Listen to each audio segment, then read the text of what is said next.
Fogo Morto, de José Lins do Rego, capítulo 6, terceiro vídeo. Uma tarde, porém, a velha Sinhá estava no rio batendo roupa, e lá estava também uma mulher da Caatinga, que ela não conhecia. Era uma cabra ainda nova, de feições muito bonitas. No princípio estiveram caladas, mas aos poucos a mulher começou a falar à vontade. Ela era do Riachão e filha de Marcolino Viegas. O pai estava preso por causa de uma briga na feira do Sapé. Tinha feito uma desgraça num homem e botaram para cima dele. Tinham feito uma desgraça num homem e botaram para cima dele. Lá em cima chegou a notícia de que está aparecendo lobisomem por aqui. Minha mãe até me disse: menina, volta cedo, toma cuidado com o escuro. Este povo tem cada besteira. Também falam da caipora que pegou um sujeito na estrada, um tal de Pepé, caçador de lambo.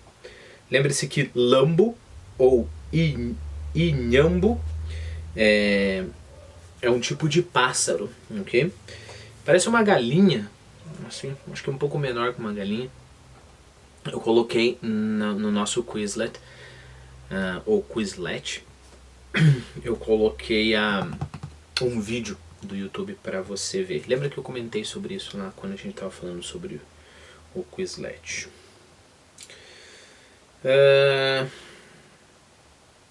Então tá. Também falaram da caipora que pegou um sujeito na estrada, um tal de Pepé, caçador de lambo.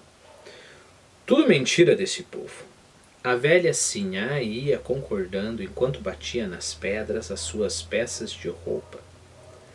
A cabra mostrava a carne morena das coxas descobertas, os seios duros que rompiam do cabeção de algodãozinho. Cabeção é como se fosse a gola, né? Então, se você, por exemplo, tem um vestido, essa parte aqui vai ser o cabeção. Então, os seios duros dela rompiam do cabeção de algodãozinho. Aí a moça continua. E estão dizendo que é um tal de mestre José Amaro que deu para virar bicho. Isto é mentira, menina, falou a velha Sinhá num tom de voz angustiado. Isto é mentira dessa canalha da Ribeira. Lá em cima, a menina voltou a falar, lá em cima chegou a notícia e até dizem também que este homem tem uma filha, que ele faz coisa com ela. Então, você sabe, né, o que ela quer dizer, ele faz coisa com ela. Faz o quê, menina? A velha sentiu uma nuvem nos olhos. Parou de bater roupa, sentou-se na pedra e com a voz mansa, como de uma doente de morte, foi dizendo para a companheira: menina, tudo isso é mentira. Este homem é meu marido.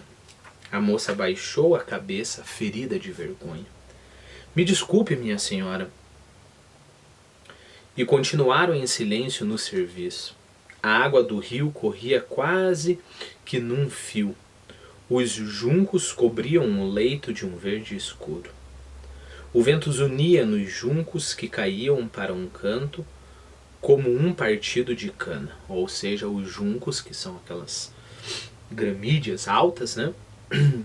Elas caíam como um pedaço de plantação de cana. Vamos tentar imaginar novamente a cena, né? O vento zunia nos juncos que caíam para um canto como um partido de cana. Ouvia-se a cantoria de um homem mais para o lado do Santa Fé. Era passarinho, no serviço de uma vazante, no trabalho que para ele era um fim de mundo. A cantoria era triste, como de quarto de defunto. O negro largava a alma na beira do rio. Lembre-se que quarto de defunto é velório, né? Quando você está guardando um defunto. Eu coloquei aqui na nossa lista. Eu acho que tem um jeito, fazer quarto, né? Essa expressão que eu queria lembrar, fazer quarto, que é a mesma coisa de velar, né? A cantoria era triste como de quarto de defunto. As duas em silêncio, a água correndo em frente a elas, o vento batendo nos juncos, ele se inclinando. Esse som desse vento batendo nos juncos. E lá mais longe a cantoria triste do negro. O negro largava a alma na beira do rio. Quem matou meu passarinho é judeu, não é cristão. Meu passarinho tão manso que comia em minha mão. A voz do cachaceiro tocara os corações das mulheres. A velha sinhá batia com força na pedra branca. A moça deixava cair os seios do cabeção desabotoado. Não podia falar. José Passarinho gemia na toada.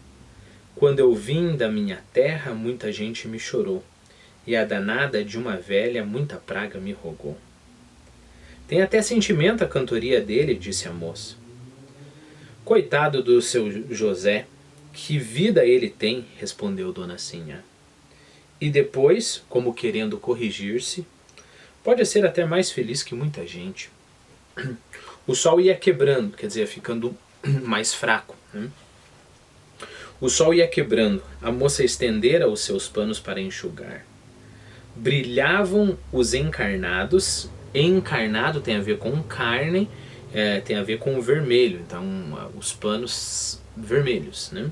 Com as roupas vermelhas. Brilhavam os encarnados, os azuis, os amarelos, pelos juncos, pelas cabreiras, estendidos como uma festa.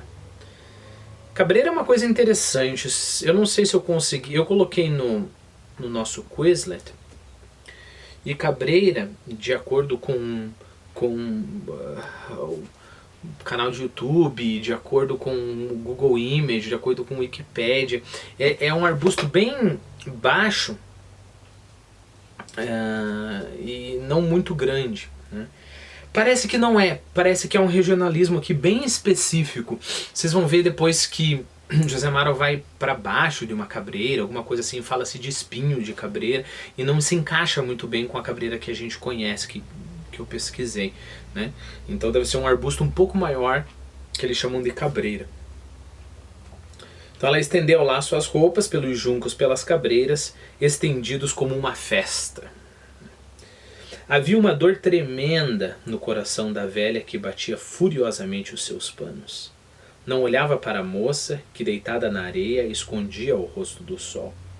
Era um corpo sadio, uma energia de carne rijas. Diferente, bem diferente da filha da Sinhá, né? José Passarinho cantava porque era feliz, porque o mundo para ele não tinha mágoa para lhe dar. Bebia e cantava. E o seu marido, e a vida, e a cara, os arrancos, as esquisitices do seu marido. Arranco aqui são as crises, né? Crises de raiva, por exemplo. Por que inventar ao povo uma coisa daquela? Até de sua filha, da sua pobre Marta, inventar uma desgraça daquela. Já tinha acabado de bater os seus panos. Podia estendê-los por ali mesmo, como sempre fazia. Mas teve vergonha de ficar junto daquela moça. Era como se fosse culpada de um crime, de um ato mau. Arrumou a roupa molhada e fez a trouxa. A moça levantou-se para ajudá-la. A senhora me perdoe, eu não sabia. José Passarinho, quando a viu, com o peso na cabeça, correu para ela. Dona Sinhá, eu levo. Não precisa não, seu José. Eu levo, não senhora, eu levo.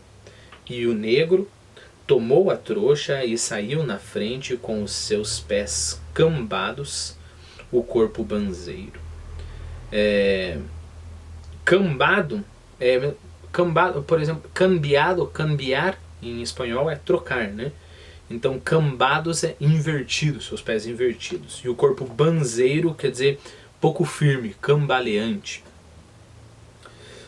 E saiu na frente com os pés cambados e o corpo banzeiro. No fundo, ela bem que queria ter aquele peso na cabeça. A roupa molhada era como chumbo. Andaram um pedaço calados até que seu passarinho falou. Sabe, Dona Sinhá, o negro Salvador está de mãos estouradas. Foram dizer ao tenente que ele vendia bicho para o capitão Antônio Silvino. Quero ver agora é a cara daquele negro farofeiro. Lembre-se que houve um desentendimento, né, entre o passarinho e o negro Salvador. Já estavam na porta de casa. Lá estava o mestre José Amaro, que nem levantou a cabeça para olhar quem chegara. Parecia entretido num serviço caprichado. Boa tarde, mestre Zé. Trabalhando muito? Olhou para passarinho que havia botado a trouxa no chão e, sem responder, continuou o serviço. Já soube da desgraça que a tropa anda fazendo por aí, seu mestre? Ficou calado. Passarinho conheceu que não estava para muitos amigos e foi lá para dentro, a chamado da mulher do celeiro. Não precisa, dona Sinhá. Ora, seu José, fazendo cerimônia? Era um prato de feijão com batata doce. Passarinho passou nos peitos. Gosto muito dessa expressão. Eu já conhecia minha mãe e minha sogra usam essa expressão, mas eu conheço a variante passar para os peitos, não passar nos peitos. Passar pro peito é comer, né? Aí tava aquele pratão, discurso da minha sogra, aquele pratão, fez aquele pratão de batata frita e ele passou pro peito. Assim, passou pro peito, em 10 minutinhos passou pro peito. Passarinho passou nos peitos. E de seu canto ouvia o bater do martelo do mestre.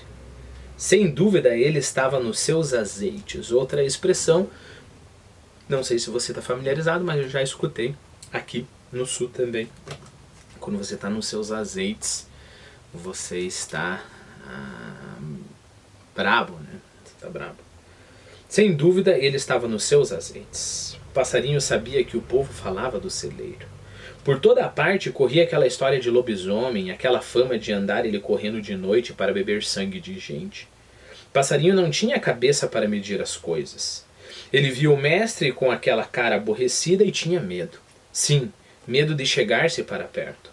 Dona Sinhá conversava com a filha em voz baixa. Ouvira também falarem mal da moça da casa. A língua do povo não tinha tamanho. Uma coisa interessante é que quase todo personagem, né, fala disso. A língua do povo não tem tamanho. Nossa, esse povo não tem jeito. O povo só fala, né? E daí a gente fica imaginando quem que fala e não fica reclamando da língua do povo. Talvez as próprias pessoas que reclamam da língua do povo sejam as pessoas que falam, né? A língua do povo não tinha tamanho. Parou um cavaleiro na porta. Era o velho Vitorino, que não se apeou. Lembre-se que apear, eu não sei se você está acostumado, não coloquei no nosso Quizlet, descer do cavalo. Então ele não apeou, ia de rota batida. Outra expressão, quando você vai de rota batida, você vai apressadamente. Eu acho que essa eu coloquei no nosso Quizlet. Coloquei passar nos peitos, comer, estar nos azeites, estar murmurado, irritado, rota batida. Coloquei sim, viagem direta, sem escalas, né? Você não para. Ia de rota batida para o oiteiro a chamado do primo Augusto. Estava furioso com o tenente Maurício.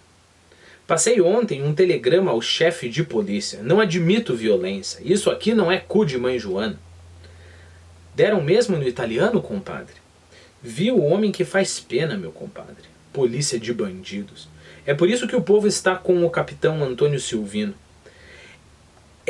Mas este chefe de polícia vai conhecer a minha força. Gastei 4.000 réis num telegrama danado. O povo dessa terra não é cachorro vadio. Bem, compadre, seu Augusto está esperando por mim. E eu sei o que é. Esta gente fala do capitão Vitorino, mas termina indo atrás dele. O Augusto está fazendo uma obra na Casa Grande. Eu, como o compadre sabe, entendo de obras. Garanto que ele quer o meu voto. O primo Augusto é homem progressista, tal qual o pai. Lembrança à comadre. E foi-se. Mas antes de dobrar na estrada, voltou-se para o celeiro. Já soube do encontro do capitão Antônio Silvino com a tropa no Ingá? Morreu muita gente. Eu quero ver este tenente Maurício correr de bala. Sumiu-se. E lá para dentro de casa, José Passarinho levantava a voz numa cantiga. O celeiro não escutava o negro. O capitão Antônio Silvino voltava a tomar conta de seus pensamentos. Admirava a vida errante daquele homem, dando tiroteios, protegendo os pobres, tomando dos ricos. Este era o homem que vivia na sua cabeça. Este era o seu herói. Era já de tarde e sombras pesadas caíam sobre as coisas. Um boi urrava de muito longe. Era o gado do velho Lucindo que comia na corda. Toda a tarde, quando o velho descia com as suas reses para o bebedouro, era aquilo mesmo. Ouvia a voz de sua mulher falando baixinho. Não podia mais suportar aqueles cochichos. Tudo parecia que era uma trama contra ele. Teve vontade de gritar. A voz do negro na cozinha enchia a tarde de uma tristeza que tocava no coração do mestre José Amaro. Quis gritar para que parassem com aquela lamúria, mas se conteve. Não o irritava. Era como se fosse uma mão amiga pela sua cabeça, numa carícia que nunca sentira. Essa é uma frase que eu não coloquei nas minhas frases importantes do Quizlet, porque eu não tinha começado ainda a lista, mas é uma frase que eu gosto muito. A cantoria do negro, do passarinho, não o irritava. Era como se fosse uma mão amiga pela sua cabeça, numa carícia que nunca sentira. Mesmo sendo uma carícia que ele nunca sentiu, mesmo sendo uma mão amiga, ele se sente desconfortável. Ele quer mandar o passarinho calar a boca. O velho, seu pai, era duro, e sua mãe quase que não se lembrava dele. Dela. O negro passarinho, quando não bebia, dava para cantar. Era por isso que pegara aquele apelido. Agora, o que cantava era uma história triste. Filho que faz isso ao pai, bem merece ser queimado por 7 carros de lenha e por mim bem atiçados. Filho que faz isso ao pai, bem merece ser degolado por 7 folhas de navalhas e por mim bem afiadas. Era a história de Dom Carlos e Dona Branca, a filha do rei. Passarinho sabia de tudo. Vai Dona Branca para ser enforcada, mas o namorado salva a coitada da fúria do pai. Então os versos que a gente viu era o pai cantando para a filha, né? Então filha que faz isso com o pai, desobedecer o pai, tentar casar com alguém que o pai não aprova, merece ser queimado e merece ser degolado. Vai Dona Branca para ser enforcada, mas o namorado salva a coitada da fúria do pai. Vestido de frade, Dom Carlos de Monteval arrebata Dona Branca para os seus palácios. Tem de mão minha justiça real. Esta princesa que vedes, meus palácios vai gozar. Doía no mestre a história do negro. Era ele que estava naquilo. Era a sua fúria, o seu desespero que se parecia com a crueldade do rei. Então vamos voltar aos versos de cima, pensando agora no José Amaro falando isso, né? Filho que faz isso ao pai, bem merece ser queimado por 7 carros de lenha e por mim bem atiçados. Filho que faz isso ao pai, bem merece ser degolado por 7 folhas de navalhas e por mim bem afiadas. Às vezes é isso que ele sente vontade de fazer, moer a coitada da Marta. E talvez doa tanto no mestre José Amaro porque ele reconhece essa crueldade, que ele sabe que não é boa, mas ele reconhece ela em si mesmo. Só a crueldade, ele está tão dentro ali dessa crueldade, desse tipo de rancor pela própria família dele, né? Como ele está tão dentro daquilo ali, é difícil saber o que é aquilo. Quando ele vê essa crueldade em um personagem e depois se identifica, querendo ou não, ele acabou vendo a crueldade de fora, né? E depois ele sabe que é nisso que ele tá. E isso dói. Isso que a literatura faz com a gente.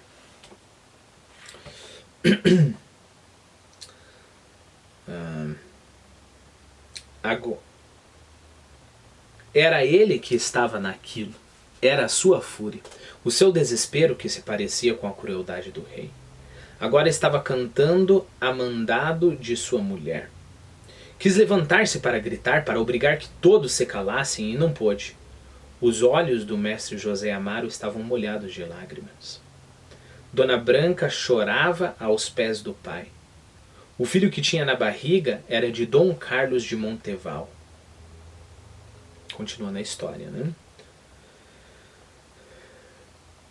Então a gente não sabe, por exemplo, se ela primeiro fugiu, aí provavelmente é essa história, né? Ela fugiu, o pai conseguiu capturar ela novamente e agora ele quer matá-la, com criança e tudo. Uma rola cascavel arrulhava a boca da noite como um suspiro. Rolha cascavel é a mesma coisa que fogo apagou, rolinha pedrez. Eu coloquei no nosso Quizlet um vídeo para você ver uma rolha cascavel. Uma rolha cascavel arrulhava a boca da noite como um suspiro. A estrada escura e o negro na sua cozinha machucando a sua alma. Outra frase impressionante. Eu vou até marcar essas duas para colocar ali no meu Quizlet. Deixa eu ler mais uma vez para você. A estrada escura e o negro na sua cozinha machucando a sua alma. Olha a singeleza dessa frase e ao mesmo tempo como uma descrição totalmente despretensiosa. A estrada escura se junta muito bem com esse ataque do negro contra a sua alma, totalmente subjetivo, né? A estrada escura e o negro na sua cozinha machucando a sua alma. Machucando a alma dele por quê? Porque o negro está mostrando para o José Amaro o que o José Amaro é, né? Isso machuca. Às vezes machuca. É muito interessante. Acontece muito isso lendo Dom Casmurro ou Memórias Póstumas. Tá lá o Bentinho narrando, o Dom Casmurro narrando, e ele mostra uma atitude ridícula que ele fez. E você não quer, mas você vê, puxa, eu faço isso. Eu faço exatamente isso. E como isso é patético, né? A estrada escura e o negro na sua cozinha machucando a sua alma. Por fim criou coragem. Sinhá, manda esse negro se calar. A mulher já estava tangendo as galinhas para o poleiro. Marta falou bem alto para que ele ouvisse. Seu José, papai não gosta de cantoria. Deixa eu ver se a gente tem tempo ainda. Não, vou abrir um outro vídeo.